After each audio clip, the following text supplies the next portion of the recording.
Okay. Well, that was a great and interesting conversation. I think a really important one. I also kind of didn't want him to stop, and he said he would have kept going anyway. But the show must go on. I'm very excited to have Terryn here for our next talk. Terryn Valikodath is a DFIR consultant at Cisco Talos Incident Response.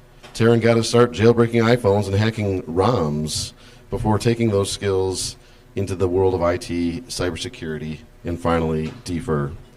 Terryn previously worked in various industries, including manufacturing, biotechnology, and finance. This experience allows him to understand cyber attacks from multiple perspectives and deliver thoughtful and effective solutions. And Terryn also, by the way, is, I believe, our only return speaker. Oh, so yes. Cool. All right. Take it over, Terryn. Thank you. All right, can everybody hear me okay? Both sides good?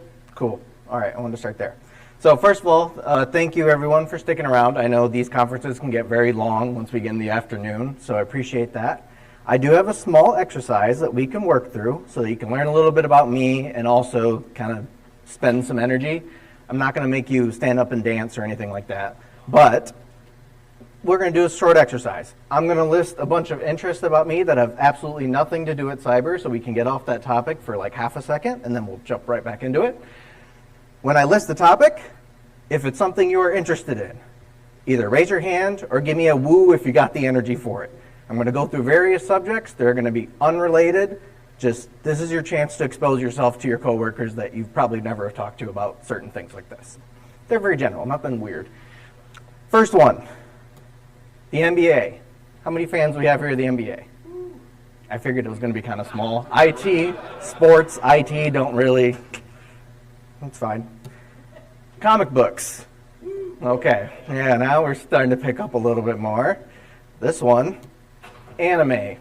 Yeah, I know you weeds are just sitting out there waiting. It's like, oh, I need a chance to talk about Attack on Titan. Human-centric design. What do I mean by this? Architectural, interior design, UX design, any of that kind of stuff. I know you all are out there, you just don't tell people.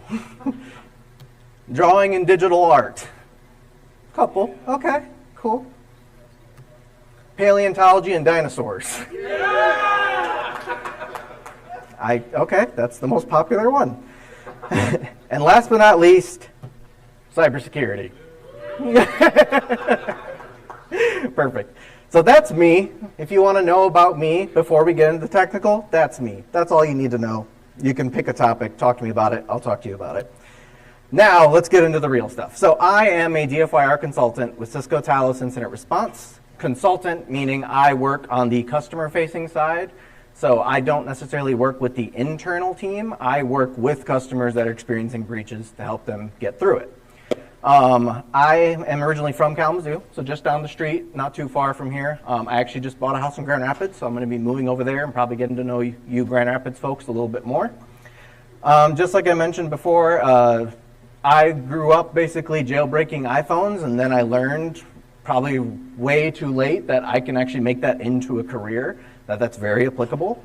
In terms of the other work that I did, very kind of traditional path in the sense of help desk, system administrator, various IT roles, and then eventually pivoted over to cybersecurity, and then finally came back around to digital forensics and incident response, which is where I sit today. And that is really what we're going to be covering today.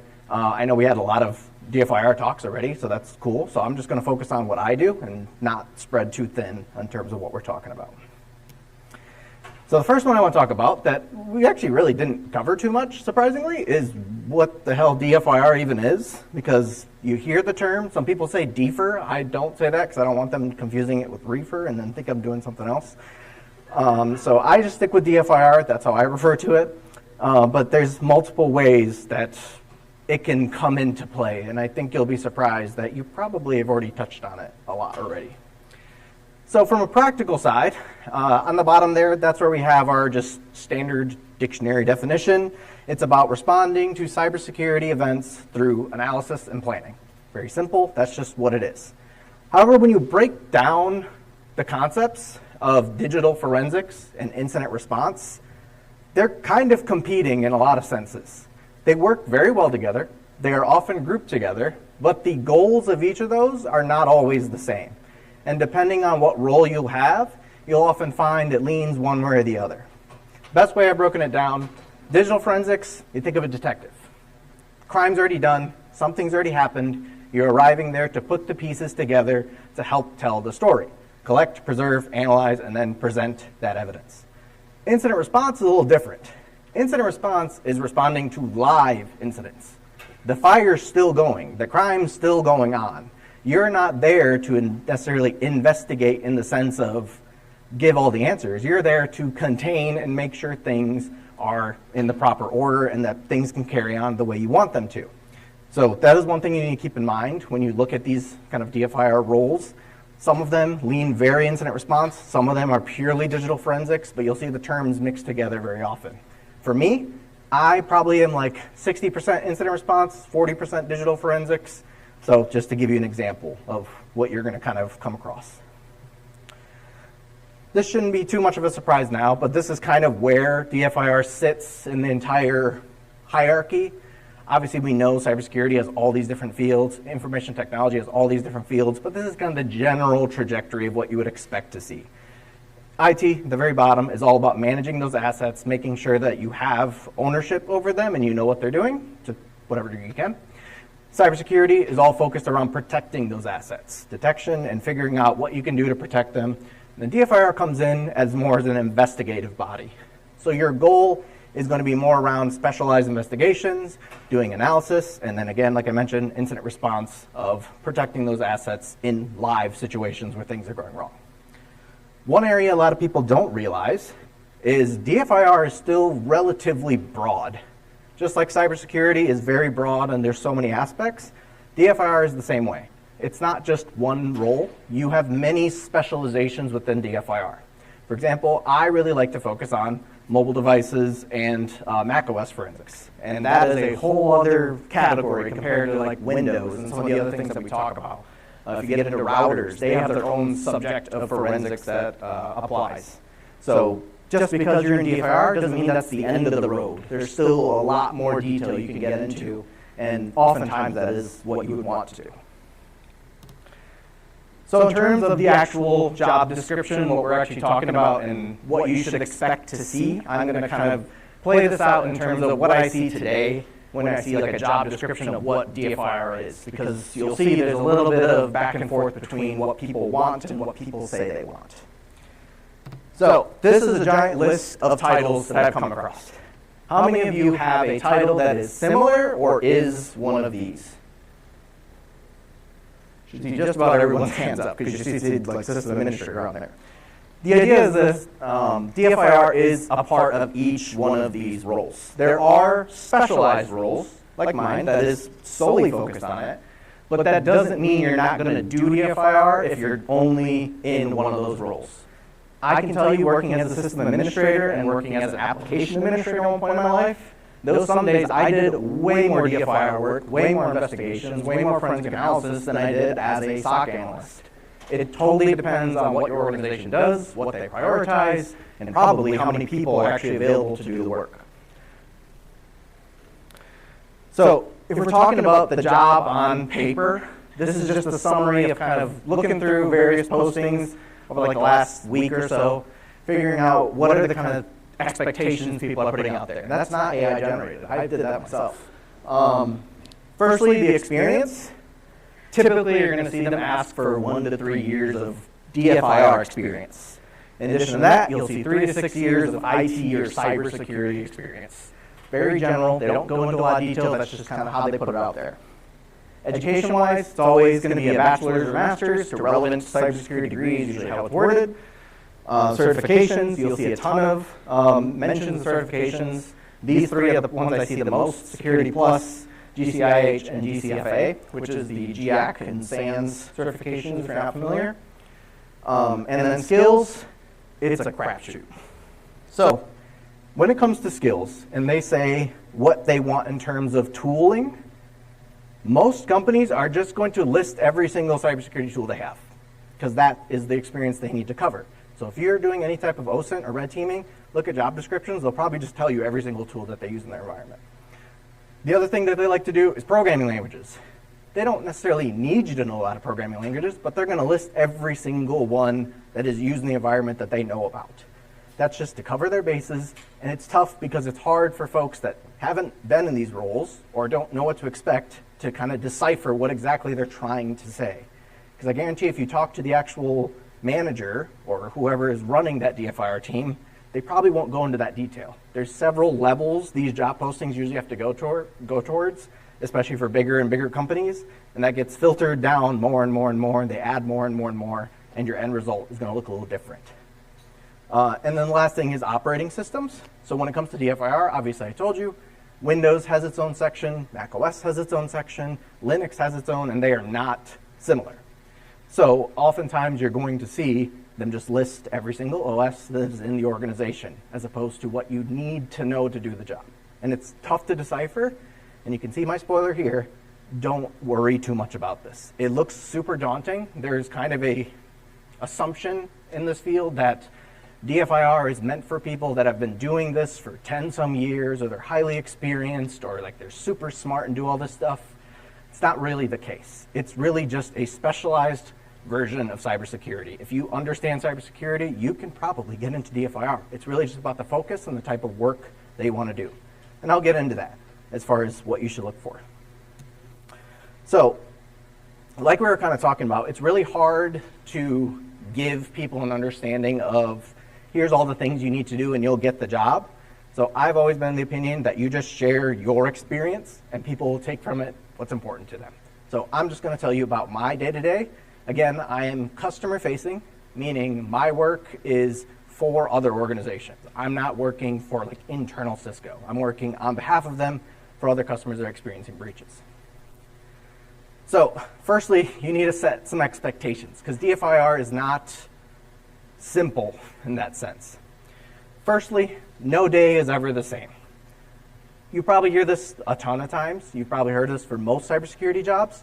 I would argue DFIR is at the top of one of those lists, especially if you're customer facing, because I can have a ransomware incident that is with the same threat actor, the same malware, and two different organizations.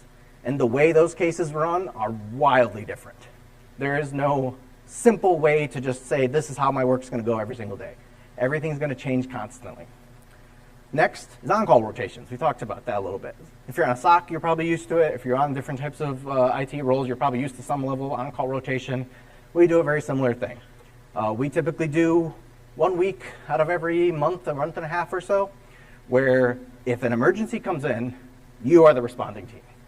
It's a little bit different when the internal, because if you think you're an internal incident response team, you're kind of always expected to respond no matter what's going on, which can be tough. So it is one advantage of having it from this side so that there's one period where if that on-call rotation has 5 different calls, that's the work you're doing. If it has absolutely no calls, you might not have any work to do. And that kind of gets into the volatile workload. There's not a clear expectation of work. You may have your meetings lined up for the week, but one incident, one call, one little change can change everything up in a matter of seconds. And it's terrifying, but it's also somewhat rewarding, depending on what you're looking for. And that kind of ties into the next part, which the volatile emotional state, which we covered very much so in the last talk. So I won't go too much into it, but it's the same concept.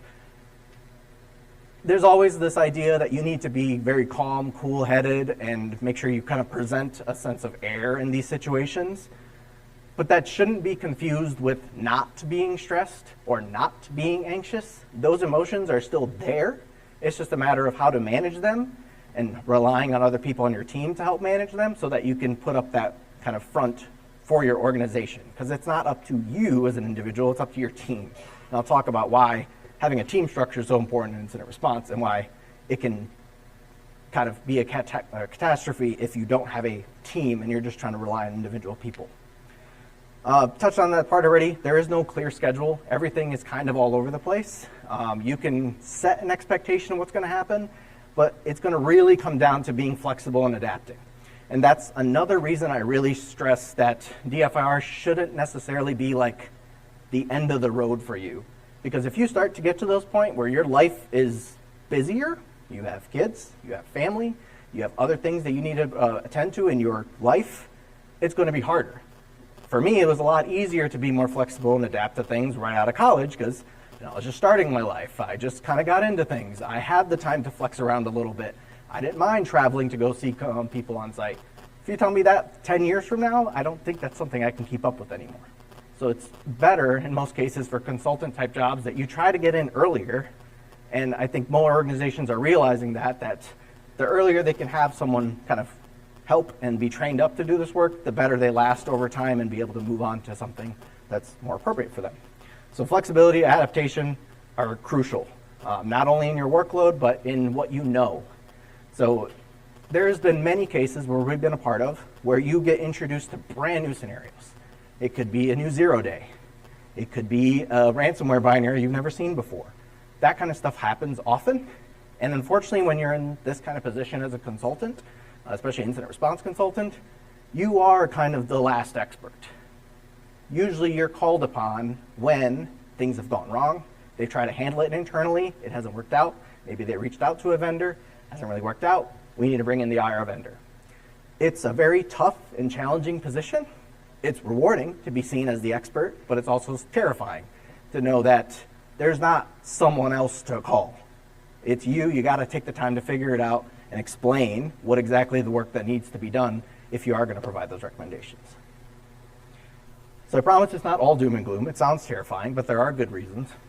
Nice thing about being a consultant is more and more we're seeing work that is dual. So we have reactive work. That's kind of set with that on-call schedule. Emergency response is exactly what you'd think.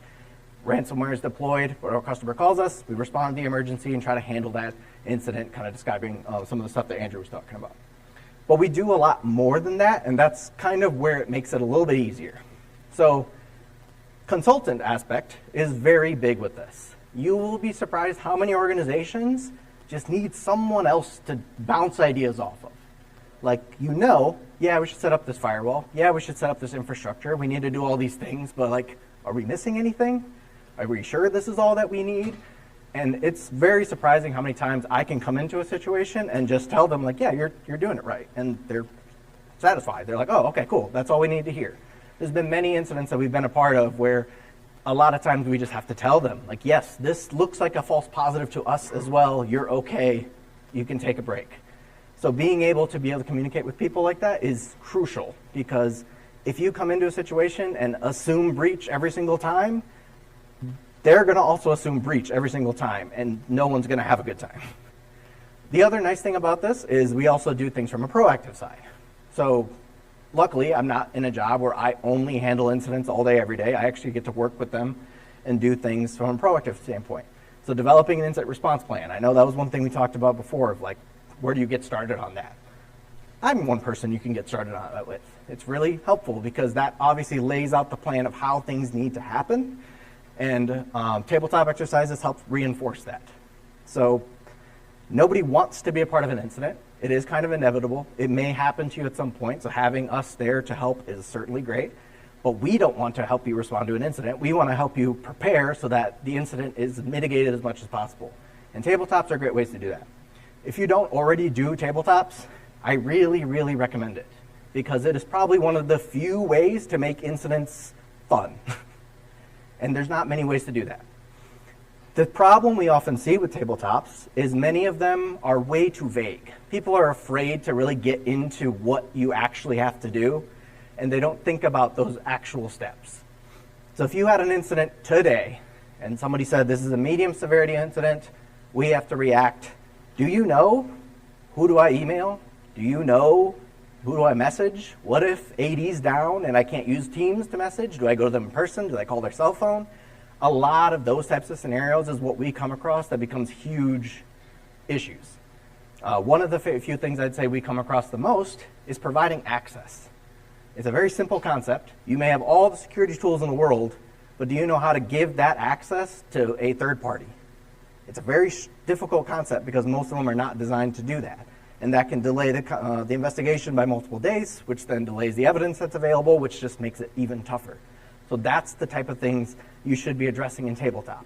Yes, you want to be able to address ransomware and make sure you can do proper isolation, but it's a lot of those non-technical things that you need to test out. And that's where IR plans and tabletops really shine. The last point, of course, is threat hunting.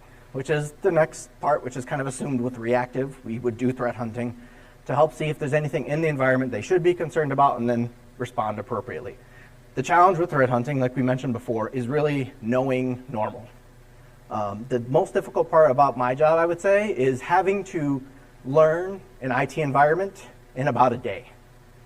I think most of us know, I know in my past jobs, it took me probably 2 years before I was comfortable with the IT environment. I knew what the servers were, I knew the general infrastructure. So being able to not only figure that out quickly, but know how to ask the right questions, ask for the right people to tell you that information so you have it so that you can give information back.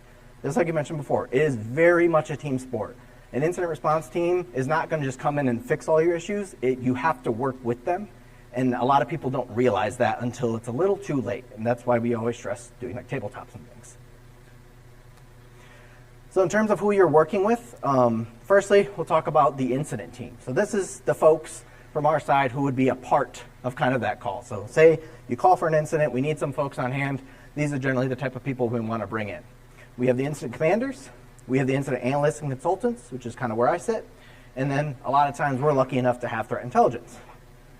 So the reason we have each of these roles and why we don't just kind of put 3 consultants and call it a day is because we need to set that expectation and address those human issues. The incident commander is absolutely crucial in these situations because they are going to be the one to make sure everything is calm, that there is a plan to move forward, and most importantly what I find, someone to make the decision. A lot of times when we deal with incidents, and this is their first time dealing with a major incident, nobody wants to say, yeah, let's shut down the system. Nobody wants to say we need to reset all the passwords. It's a very difficult thing because nobody knows all the consequences of doing those actions. So having someone like an incident commander come in and be able to assert, like, yes, this needs to be done. There's something very magical about hearing it from someone else outside of your company for some reason, that then the executives start to listen. I don't know why, but that is how things go. Secondarily to that, they are also going to be kind of the ones to lead the technical issues. Some people think of incident commanders as like a non-technical manager role. It's not the case. A lot of our incident commanders are just as technical. They just thrive in these situations, and they need to, because they need to decide what type of evidence are we looking for, what kind of systems do we need to prioritize to either take down or pull analysis from.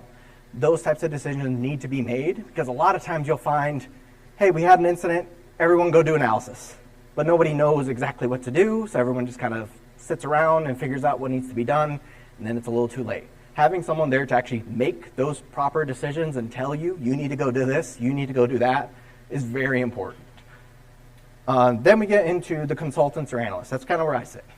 The nice thing is, we are still on the call.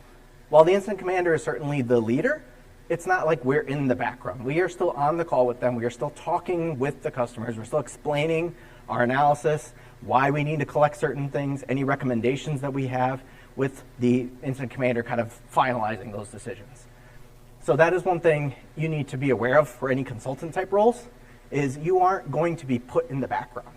You need to be able to speak to your work, whether it's through writing or sitting on a call, which a lot of times people want to sit on a call. They want to hear your voice because if they just see it on paper, that doesn't soothe them. That just sees like, okay, we have this report that we have no idea how this is generated, but if you can actually talk them through it, it makes a huge difference. So it's not as much of a sit in the background and wait for the technical analysis to finish and then send it over.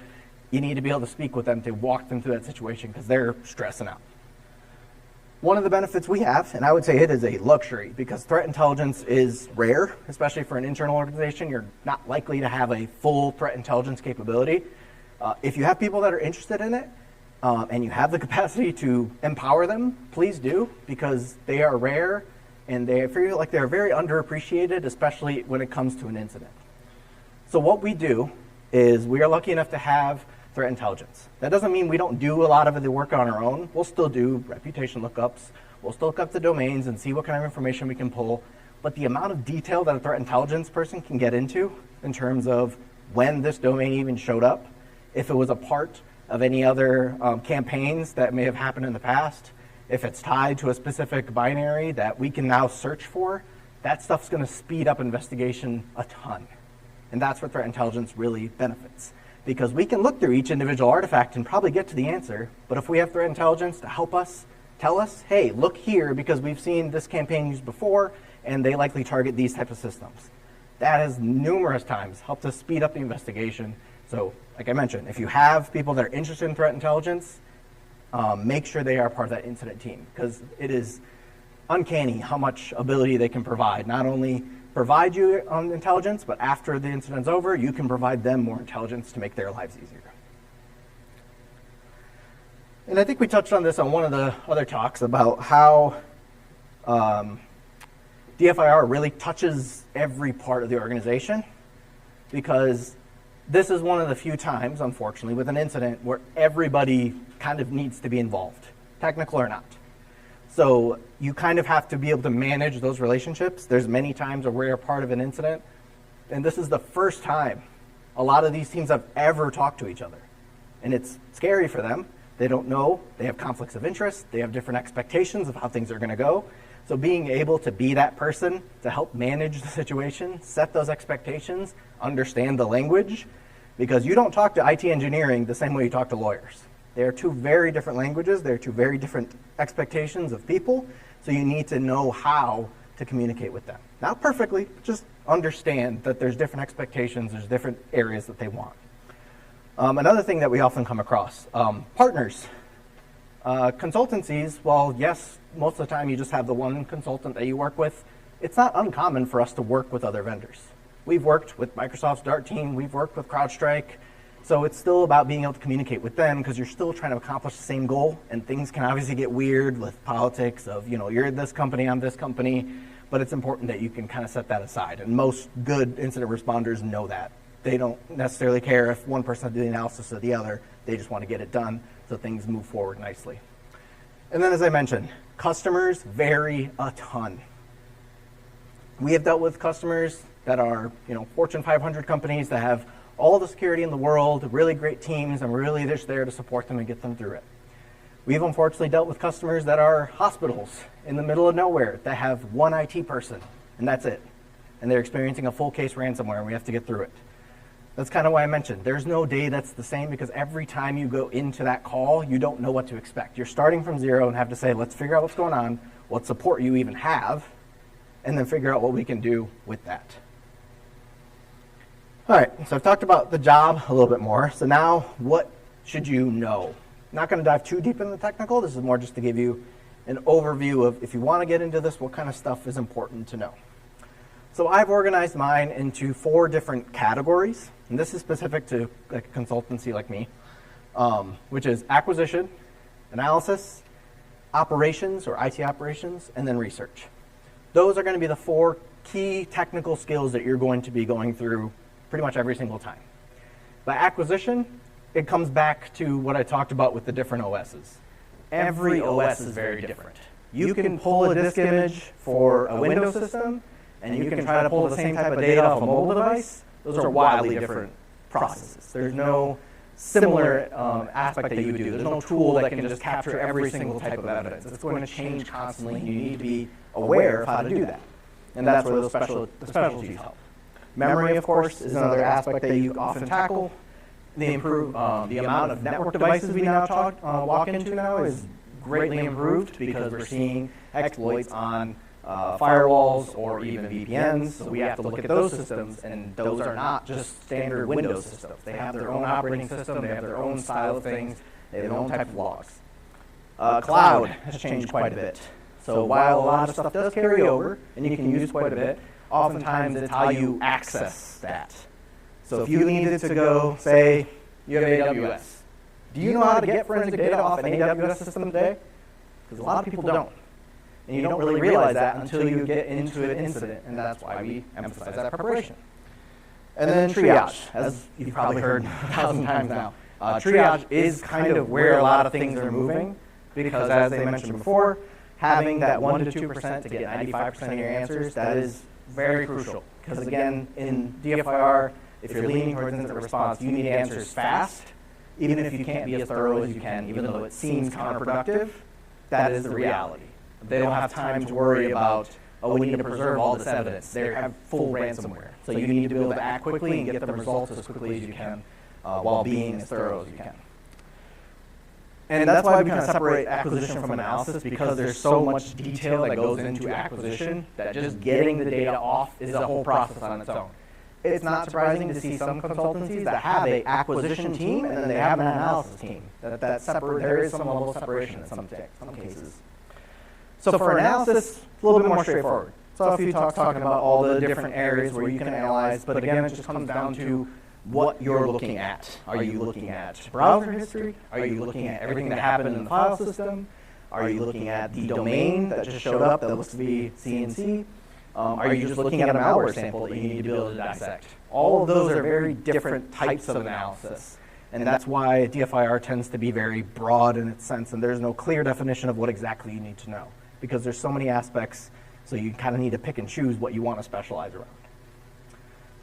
IT operations. I think I was extremely lucky to have started in the IT field first and then move into cyber and then DFIR, because I really got to learn how organizations actually run. How many people here have done a true enterprise password reset? Every single account. Got one. That's very surprising. That is one of the top recommendations you'll often see for incident response is, oh, we need to do an enterprise password reset. I've worked in IT. I know that is not a question you just do. You can't just reset every account. Is that going to break a service account? Is that going to break a user that's dealing with the client at the time? There's a lot of other aspects you need to understand before you just say enterprise password reset. So that's why I think it's very important that if you're coming into DFIR, you need to have an understanding of how things actually work. You don't have to, spend 20 years in IT or anything like that, but have an expectation, and when people argue, understand why exactly are you arguing this. Don't just say, I gave you the recommendation, do it, or you're going to be screwed. The other aspect you need to know is learning IT networks. If you're not a network engineer, you probably don't know everything that happens in your infrastructure. And that takes a lot of time and understanding. And that's why we often call upon, when we are in incidents, we ask for help desk. We ask for network engineers. We ask for a variety of people because they can help us kind of weed through things. We'll see a strange application running. Well, nobody knows what that is. Go ask help desk. They probably had a ticket about it. They can probably pull it up in a few seconds and figure out what it is, rather than us analyzing the binary and all that kind of stuff. So there's a lot of things you need to know about how things work, because that will make your life 20 times easier. And the last one is really about research. You need to kind of be able to keep up with things. Now, I'm not talking about, read every single feed that comes in, know every single piece of malware that comes about. That is impossible. There's no one in the world, I can say that confidently, that knows all that information, and you're not going to be the next one. So you need to take it at your own speed, figure out what you can, and see what's applicable. But you need to understand what it is that they want. And that's probably the best way to work from it, is to figure out if an adversary targeted your organization, what would they want? Is it personal identifiable information? Is there a financial motive? Do they just want to impact your organization because they're a nonprofit they disagree with or something like that? If you can understand that, then you can work backwards and see what is the path that they would take to be able to accomplish that. So that makes your life easier. You don't want to spend 20 hours analyzing a piece of malware that doesn't have like an impact on the overall of what they're going to try to do. You want to make sure you get through things very quickly and efficiently so that you know exactly how to handle this situation and provide recommendations, because they're going to be sitting there waiting. You need to be able to give them something. Otherwise, that fear just builds up more and more. And the last thing I like to touch on is how they hack. Now, you don't have to be a red teamer to be in DFIR. There's kind of that expectation where like, oh, you need to know every single piece of malware. You need to know exactly how it works. You don't. There's a lot of tools that help make that easier. You should know some of the big ones. You should understand, what Mimikatz is. What does that trying to accomplish, and what evidence could I look for from that? Those types of things you will learn about over time. And the nice thing is, unfortunately, is while adversaries certainly change every single time, after I've done over probably 100 some incidents, there are trends. There are the similar objectives. There are things that you'll see that like, oh, a lot of people like using Mimikatz. A lot of people like using Cobalt Strike. So I should focus my efforts around researching those rather than chasing every single vulnerability that pops up.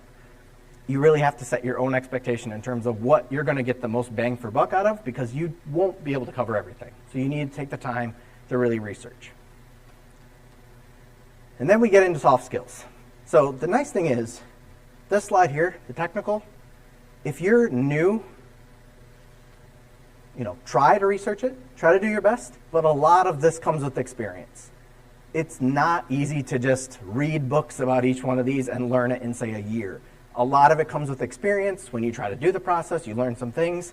That is not where I put the effort. In my opinion, the soft skills is what's going to actually set you apart. And the reason I say that is because, in my opinion, if I want to keep someone hired on, the main thing I am looking for is, do I enjoy working with them? Bottom line. Because eventually, after a while, and you don't enjoy working with them, people will try to find reasons not to keep you around. No matter how technically sound you are, no matter how great you are, you need to have these good things. And a lot of these are just good qualities of being a human. They're not huge asks. They're just trying to do your best to do the best for everyone else. So communication, note-taking, reporting. If you've ever seen my blog, you've seen my other talks, I really emphasize these a lot. So if you want to go into depth about it, let me know. I'm not going to do all that now. But when I say communication, the biggest thing is being able to have that calming presence. You don't have to be not anxious. You don't have to be not stressed. I can tell you, when I hear about a hospital that cannot deliver patient care because all these systems are ransomware, I'm stressed, I'm anxious, I'm very scared. But I can't just tell them, oh, you're screwed. Because then they're going to respond very not well and likely screw things up. So you have to be able to sense that presence. And a lot of that, again, comes down to just practice. Tabletops, going through this. I'm lucky enough to be able to do incidents so often that I can tell them, like, okay, this looks bad, but here's the steps you need to take that will help. Being able to do that is very, very important. And a lot of it, again, it's not technical knowledge. It's being able to communicate and being able to show a sense of calm. Addition to that, simplifying concepts. This is probably the biggest one. Like I mentioned on that slide, you're dealing with a ton of people that are not technical. And there's also, in my opinion, a very high overestimation of people's skills, even in the technical realm. People think they know all about it, but my gauge is, if you think you know about it, try to teach it to someone. If you can't teach it to someone, I don't know if you really know it. So being able to simplify concepts is really important, because I need to be able to tell someone, a lawyer, what the hell Mimikatz is. It doesn't sound like a piece of malware. And you tell someone what SQL injection is. What is that, a turkey baster? It's two different things. So you need to be able to simplify the concept in a way that is easy for them to understand, so that when you give them the recommendations, they have that context. They're not just waiting for, oh, what's this? They just told us this is highly technical thing, we'll just do it. A lot of stuff has gone wrong as a result of that, or a lot of not willingness to cooperate because they don't know what's going on, so why would they approve something that they don't know what's happening? And the last thing is explaining what needs to be done and why. And that's another thing I would really stress. I think an incident commander really thrives at. You can't just tell someone, you need to reset all your passwords. You need to shut down the system. You need to give them a reason, and that's where it comes back to, simplifying that concept. Because a lot of times I think we get frustrated where we say, yeah, you need to disable that user. And then they come back and say, no, we can't disable that user. It's an executive account. We can't just disable its access. And people get frustrated because it's a very complex issue that's going on. Maybe they had a certain type of phishing. Maybe there's signs of malware. And taking the time to explain that can be so frustrating that you just kind of leave it alone. So being able to simplify that and explain, hey, we know that it's not a big issue now, but here's what could happen. And taking the time to try to make that influence.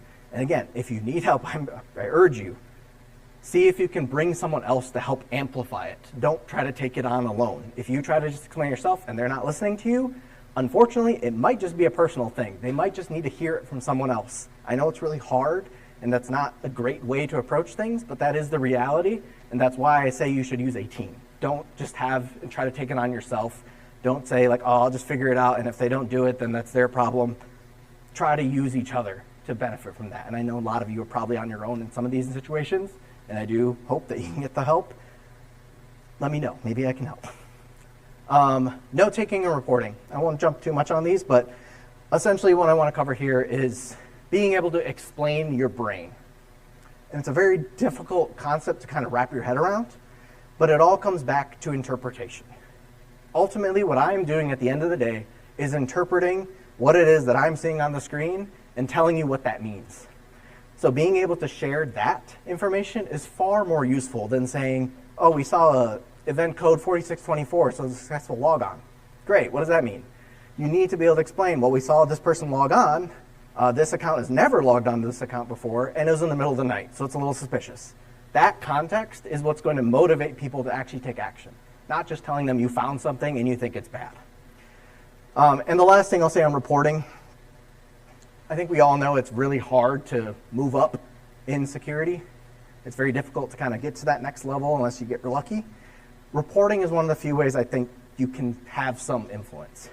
Because if you can get it written down and show, here's all the work I did, here's all the stuff that I did, that is much more influential than saying all the work that you did to someone that might leave in 6 months.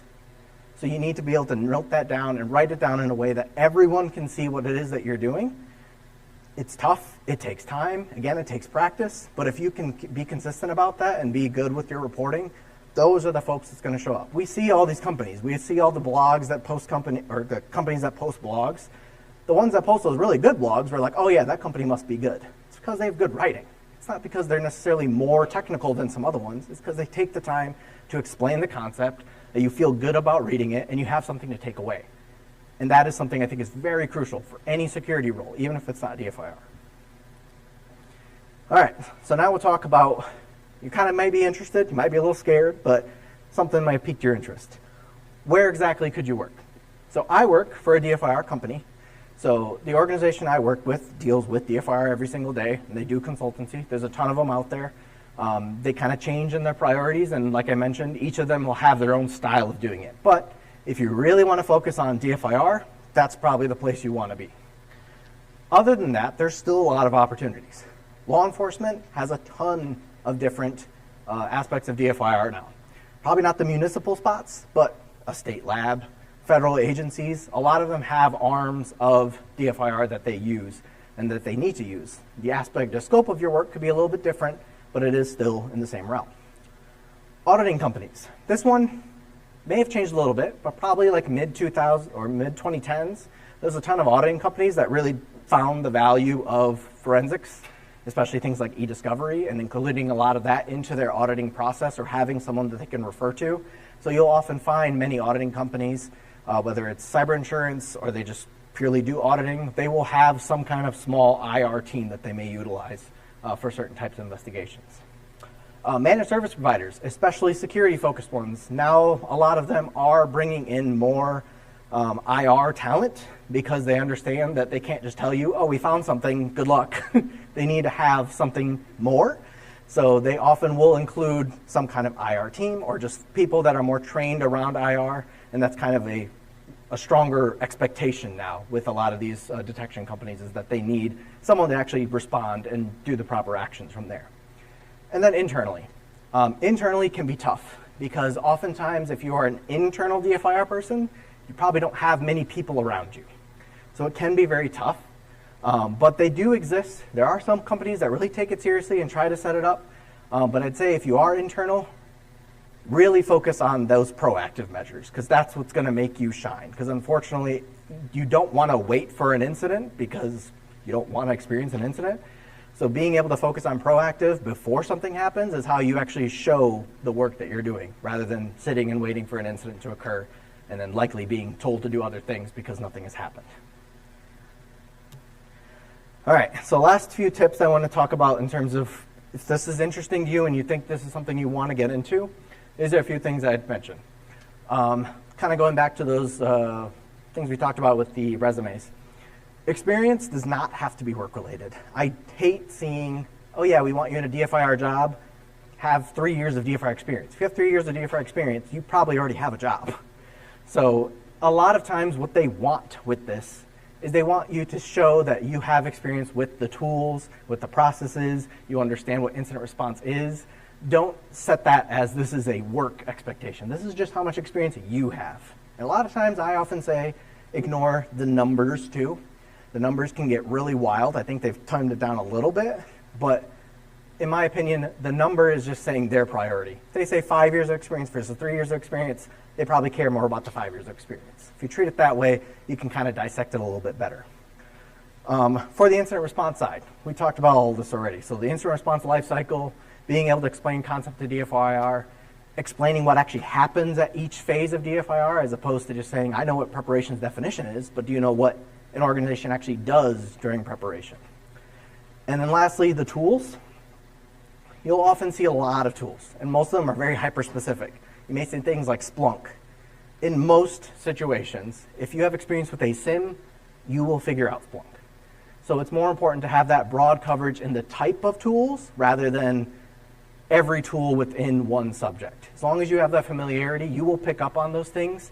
And it's unfortunate because it's hard to get around some of the resumes, but good hiring managers know that. They know if you know CrowdStrike, you can probably work with another EDR. So being able to show that level of experience is what's more important in my opinion, rather than hyper-fixating on the actual tool they're listing. So, last little point here. So, if this all sounds scary, but something's tweaking your interest of like, oh, this might be something I want to do, these are the 3 questions I would ask you to see if you'd consider. 1, do you revel in the chaos of change? Which if you work in IT, you probably already do. Because things are going to be constantly evolving, not only with the entire industry, but also with your workload, with what you have to do, with your expectations. That change is scary, but it can be actually kind of gratifying in a weird way that you're able to keep up with it. The most important thing for me is being able to help people on their worst days. I think it's very hard when you're working a lot of other cybersecurity jobs to find that purpose of like, yeah, I patched the server. Probably did help someone in the long run, but you don't feel that. One of the great things about DFIR is you do see that immediate impact. When I can get that hospital back up and running 2 weeks later, it feels amazing. When that person that was terrified because they've never seen malware in their organization in their life, and we are able to analyze it and tell them exactly what it does, and they are grateful, feels absolutely amazing. I can tell you that is probably the one thing that keeps me going on to this, because it's tough. It takes a lot of time. But being able to see that gratification, I think if you work or if you have significant others that are in the medical field, they probably have a similar type of feeling with that. It's hard to find. And honestly, I'm very grateful that DFIR has it, because it's not as common in cybersecurity as I think most of us actually need. And the last thing applies to pretty much any cybersecurity or hacker-related job. Do you want to know how things work and how things break? Very much emphasizing the second part, because a lot of people really love to focus on red teaming and how things break and like all these cool hacks, but you also just need to know how things work. When you boot up a Windows system, what happens? What processes are spun up? What does that mean? What happens when a user logs in? What activity actually occurs on a system? If you're able to look through that type of stuff and you're like, cool, I want to learn all about this, DFIR is probably a great spot for you, because you're going to find a ton of use cases. So that's all that I had. I appreciate everyone spending the time. You can find me on Twitter there. I'm on everything else, usually under Chocolate Coat. I have a blog as well. I'll put the call out if you ever need someone to talk to or you want a mentor, because I know it's a weird thing. Please reach out. I will open it up. I will do my best. Can't promise results, but I can be someone to listen. Thanks.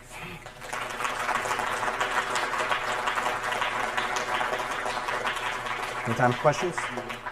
Yeah. We've got 5 minutes for questions. Let's start over here. So, okay, I'm lying.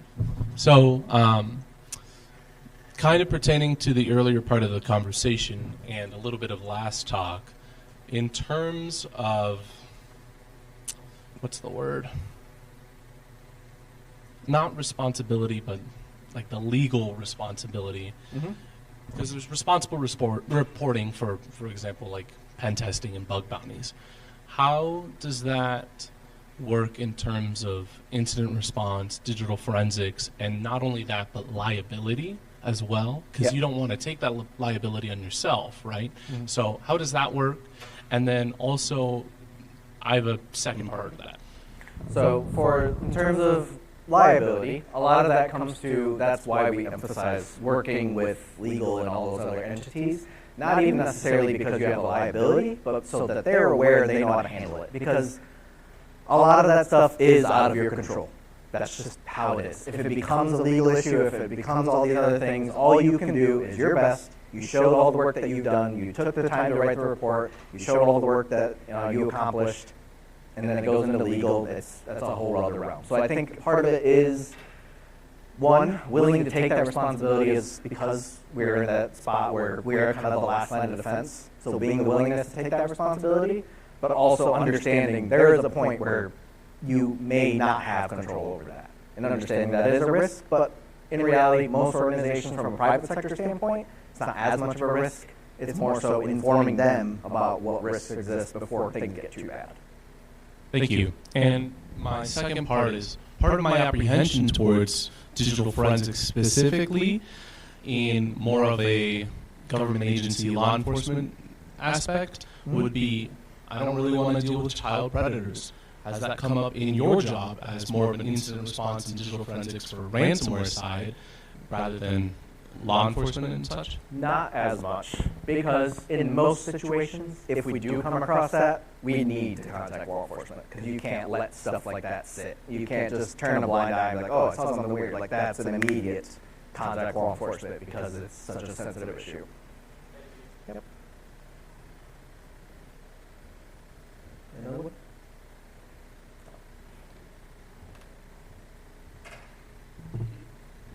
Hi there. I have a couple questions that are all related. On the slide where you had the threat incident team, the incident response team that had 3 roles, incident commander, your role, and then the threat intel, does that imply that if one engages Cisco Talos, you usually get those 3, or not necessarily? Yeah, so usually when we do it, we like to set it up so we have one incident commander, and then we'll have 3 consultants at varying time zones. That's usually our process, and then the intel team kind of works in the background with us as a result. That maybe answers my second question a little bit. Is I assumed the threat intel role is kind of representing Talos threat intel at that point. It's not like they're on their own just figuring stuff out. Yeah, I mean, in some cases they do pop on. Like if we need like reverse engineering or very detailed things that we just don't have the time to do, we'll leverage them in a lot of cases. But I would say that's definitely a luxury of ours. I don't know if that's common. Yeah. Okay, and then the last question. And you kind of talked about this a little bit later when you said that if the incident commander is going to make a recommendation, you might get pushback, so you have to be able to explain it clearly. Yep. I was just curious, like, how hard is it to get customers to do hard things or to follow recommendations? Like, how often does that happen? Thanks. Yeah, I think most of the time the hardest situation comes down to those communication gaps. If we can't clearly tell them why they need to do this, or we can't clearly explain what the situation is, that's when you're going to have problems. If we just tell them there's ransomware, they're going to be like, okay, well, what do we do? But if we can tell them, well, this is how the ransomware has evolved and this is where it could go, that's usually when we get better results. Hey, I just want to add some color to your question there. So technically, the only people that are able to look at child sexually abusive material legally have a gun and badge. So if we ever come across any sort of CSAM, we have to stop what we're doing, notify law enforcement, no ifs, ands, or buts. Yep. And then another thing I want to bring up that I found a lot of people don't know who don't have law enforcement experience is that there's 2 different types of burdens of proof. You've heard of like criminal versus civil. So criminal is beyond a reasonable doubt. That means you have to prove something to 99.9%. But then in the civil, it's just more than half, so 50.1%. So in the world that we operate in the private sector, technically that's the legal burden of proof that we have to prove. Anytime we're reporting something, we technically only got to be 50.1% right. It's kind of like, if you go back to the OJ trial, how he was not charged or wasn't convicted criminally because they didn't reach the 99.9% burden, but he was guilty of wrongful death, civil. They were able to prove it 50.1. So that's kind of the difference between civil and criminal. And in IR, it's all civil. So just want to add that color. Cool. And that's it. We don't have any more time. Thank you very much, Terryn. Thanks.